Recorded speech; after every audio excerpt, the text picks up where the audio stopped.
welcome po sa aming YouTube channel na sa Pure Day Vlogs dito sa Australia. Ayan, so weekend ngayon, nandito tayo sa Melbourne CBD. Punta kami dito sa Melbourne Museum, sa Pauline Gandel Museum. Pang kids siya na museum. Hindi ako magbi-video doon kasi maraming bata. Pero dito sa paligid, papunta doon. Ang ganda. Feel mo na winter na, bukod sa sobrang lamig. Yung mga tao talaga nakapang winter na ng mga coat, yung kulay ng suot nila, yung pang winter na, yung brown, yung neutral lang, di ba? Pero ang dami pa rin tao outdoor kasi maaraw ngayon. It's a party. It's a party.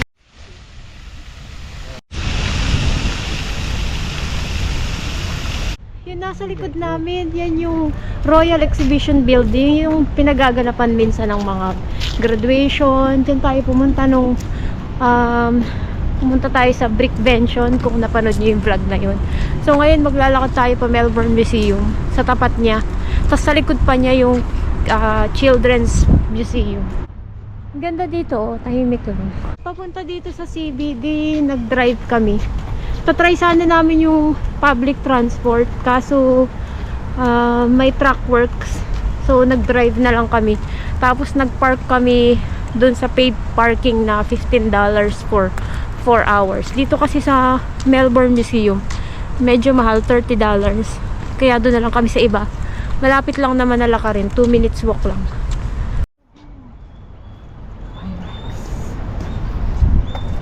Yan yung Melbourne Museum. Yung nasa likod na yun na mga kulay, doon tayo pupunta. Perfect na. Meron din pala ditong outdoor playground, oh. Malaki din siya. Tapos parang nasa likod yata kami nitong museum. So hanapin namin yung saan yung entrance. Tayo nag-park, may letter P. Lapit. Ayan. Tapos na kami mag-museum. 1 hour lang actually yung admission. So naglakad lang kami. Meron kaming nakita dito na Pinoy food na Halaya ang pangalan. Tatry namin. Sakto, gutom na kami. Sana sa ibang station kami magkakain, pero try na namin dito. Malapit. Ayun o, Halaya. Kaya naglakad-lakad muna kami pagkakain. Dito lang kami sa, saan na tayo? Exhibition Street na kami. Dito kami banda nag-park, pero okay lang, isang ikot lang kami. State Library na pala yun? Oo. Tara, tapos pa ganun. Ganyan yung vibe dito. Yung crab nila, laki ah. Ano ba, yung salitang petrified, ginagamit nila. Ang taas ng building, oh, tapos yung mga building dito, makukulay. Yan na parang purple, yung isa medyo pinkish. Tapos sa kabilang side niya, nandun yung Queen Victoria Market. Papasok tayo dito sa library.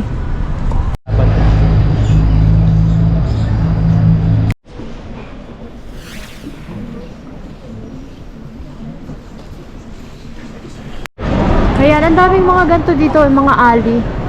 Tapos Laneway yan. Laneway pala. Mga gitna ng mga building. Tapos yun nga, ang dami mga iba-ibang kainan. Tapos ang maganda pa dito, hanggang gabi bukas sila, no? Kaya mas buhay yung CBD nila. Ayan, naglalakad na kami sa isang lane. Ang ganda ng lugar na to. Schoolhouse. Ang ganda, oh. Ano kaya to? Hindi ko siya. Ang ganda, no? Tignan mo to. Ganda, diba? Ang ganda nga ng mga lane. Madaming lane ang tawag dito. Yung mga maliliit na kalsada. Mga in-between ng mga buildings. Pero buhay yung mga lane. Hindi siya yung nakakatakot lakaran. Tapos ito, ang ganda nito, oh. Wow. Dito kaya tayo maglakad. Pop siya. Singit, diba? Oo. Dami kung ano-ano. Oh, ito. Puro kainan. Ito, Japanese siguro to. Ondo. May smoothie. May mga pub.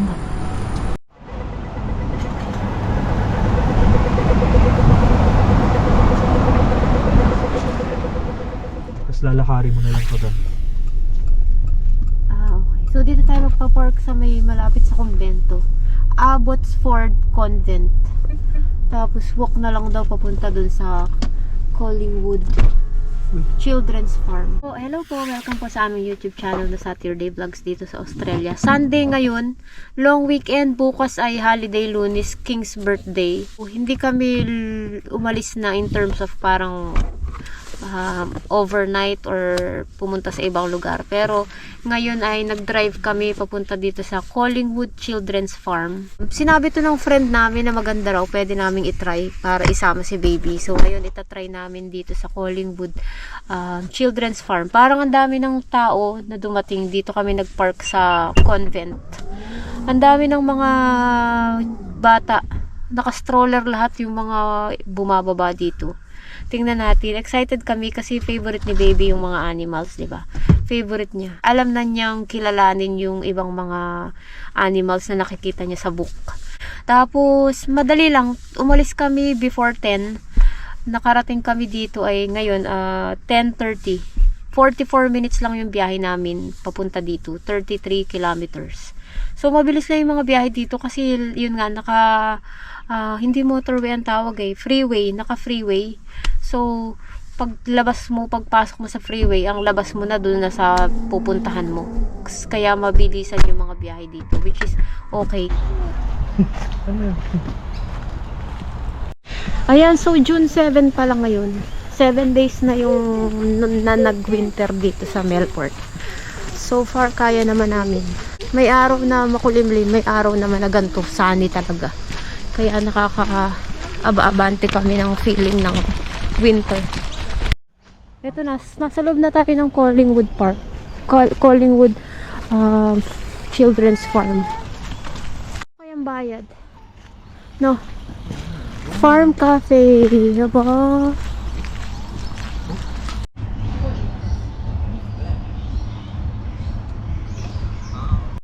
Sa gitna siya ng city, no? Itong kalubaan ito. Ito si Drusilla ba to? Ginger lily.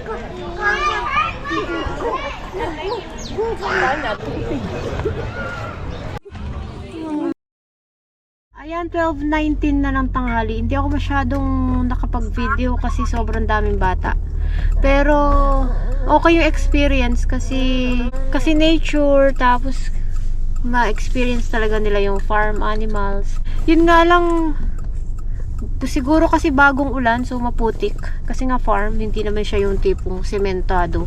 Yung lahat ng lakaran. So kapag may stroller, medyo iiwas na lang kayo sa putik. Tapos yung mga bata naka-boots. Ang cute nila. Nagka-idea kami na next time ibibilhan namin ng boots si baby. Kasi mas convenient nga naman. Mas madali sa kanilang mag-ikot-ikot kapag ka naka-boots na ganun kahit maputik. Okay siya. Sobrang daming bata. So yung entrance fee doon ay $20 sa adult. Tapos libre yung age ng below 2 years old. Libre, walang bayad. Pero merong part na libre, pwede kayong mag-walk doon. Ito lang sa farm na to yung may entrance. Ayan, so ngayon naman since nandito na kami, punta na rin kami sa IKEA. 3 kilometers lang from here. Pero 11 minutes. Kasi since nandito na lang din naman kami, bisitahin na rin namin yung IKEA, tingin-tingin lang. Tapos doon na rin kami magla-lunch. Meron din dito palang kainan sa Collingwood Farm. Yung usual lang na mga fish and chips, burger, ganun. Pero sa iba na lang kami kakain para mas maraming choices. Pag ganito, si baby, binabaunan ko ng lahat ng kailangan niya as much as possible. Madaming food kasi ang lakas niya kumain ngayon. Hindi pwedeng magutom siya kasi iiyak siya kung gutom siya. So nasa stage siya ngayon na masipag siya kumain. Okay din para at least hindi kami nahihirapan na pakainin siya kasi siya mismo malakas talaga kumain, maganang kumain. Dito pala sa Australia, hindi ma-vitamins yung mga bata. Parang pagka nagtanong ka sa doktor, sasabihin lang nila na pakainin ng yung mga prutas, gulay, ganyan. Sapat na doon. Oo, sapat na yung pagkain ng ganun. Hindi sila masyadong nagre-recommenda ng mga vitamins. So, okay din. At least si baby maganang kumain kahit yung mga binibigay ko na mga gulay, mga broccoli, mga carrot, avocado, kinakain niya. Kahit nga nilagang kamote, kinakain niya. So, yun yung update sa amin. Gala, tsaka kay baby sa ngayon. Punta naman tayo ngayon sa IKEA. Ano ba lugar to? Ha? Hindi ko nga alam po. May nakita kaming Asian grocery, may Thai food, may Korean kamo. Oo, kanina. Tapos, yan, massage. Ayan yung train. So, nakabuntot tayo sa tram. Sa train Richmond. na yan. Richmond ang pangalan ng lugar. Richmond, okay. Isang stretch na lang, 150 meters na lang, nandito na tayo sa Victoria Garden Shopping Center. Tapos nasa loob ng shopping center na yun yung IKEA. Para pala siyang roads, yung nasa loob yung IKEA. Tingnan natin kung malaki yung mall na ito. Pero ganyan yung sa paligid niya, mga building na office building. Meron din commercial.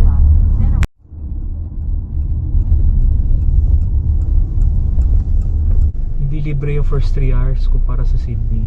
Yung parking na may bayad. Pero yung mall naman sa atin, walang bayad, di ba? Oo, kasi siguro city to, no? Pero yung mall dun sa may amin, walang bayad nun kahit gano'ng katagal. Dito may bayad na. Hanap tayo ng parking.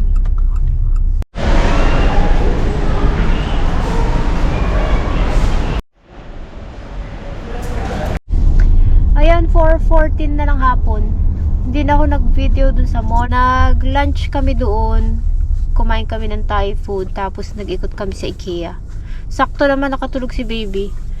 Nung nasa IKEA na kami, doon siya nagising. So doon siya kumain ng baon niya na lunch. Yung mall pala na pinuntahan natin, yung Victoria's Garden. Maganda. Parang yung feels niya nga yung sa Rhodes na mall. Kasi nga nandun, sa taas niya nandun yung IKEA. Tapos yung baba niya, kumpleto naman. May Kohl's, may Kmart, tapos may Sheridan Outlet, merong Freedom, ano pa ba yung nandun? Bed, Bath and Table, JB Hi-Fi, may mga ganun. Malit lang, pero malaki yung food court niya. Nakita ko yung mga tao, madaming Asian na, more on Chinese, Korean, no? May Filipino din. So, ganun yung mga, yung crowd dito sa area na, doon sa mall na nakita namin yan. Ganyan yung ginagawa namin pag weekend at pag maganda yung panahon. Last week, pumunta kami sa Melbourne Museum para mag-explore at maglaro si baby. Tas ngayon naman dun nga sa Collingwood Farm, Children's Farm. Puro mga first time namin na napupuntahan. Next time, tingin ulit kami ng ibang area. Pagka Friday kasi naghahanap kami ni Dale ng mapupuntahan. Lalo na kung ngayon nga ganito na sunny talaga. Yung maganda yung panahon. Speaking of panahon pala, 7 days na winter dito. Start na ng winter. So far okay naman kami. Nag-prepare talaga kami para sa winter kasi nga nung nasa Sydney kami, ginawi na ako. So ini-expect ko na baka ginawi na ako dito. Bumili ako nung makapal talaga na rope. May nakita ako sa Muji, maganda siya. Effective siya para sa akin. Tapos yun nga, makakapal na socks. Si baby socks din. Tsaka pinilhan namin siya nung tog. Yung thermal, ano ba tawag sa ganun? Sulat ko na lang yung ibig sabihin ng tog.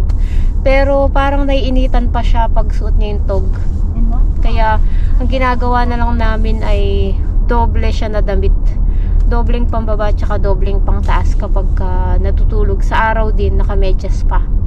Yun lang. So far okay naman. Di naman kami yung hirap na hirap. Kami ni baby kasi hindi naman kami lumalabas ng bahay. Pero si Dale pala yung lumalabas ng bahay. Kasi okay ka lang ba sa winter? Malamig, no? Mas malamig. Mas malamig daw. Although sa Sydney naman nakabonete din siya. Pero mas malamig nga daw. Kahit mainit, may sinag mainit. Ayun, kahit may sinag daw yung kunwari lunch break na nag-walk siya, malamig pa din. Parang maulan-ulan dito kapag winter. May araw na maulan, maambon, ganun. Ambon.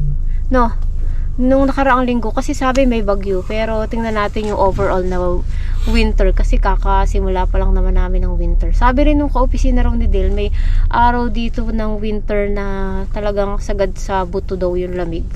So, tingnan natin kung tuwing kailan nangyayari yun. Nabanggit ko pala na si Dale lang yung lumalabas. Ako hindi ako lumalabas kasi naka-maternity leave pa ako. Pinayagan ako ng office na mag-maternity leave ng 2 years. Kaya 2 years akong naka-maternity leave.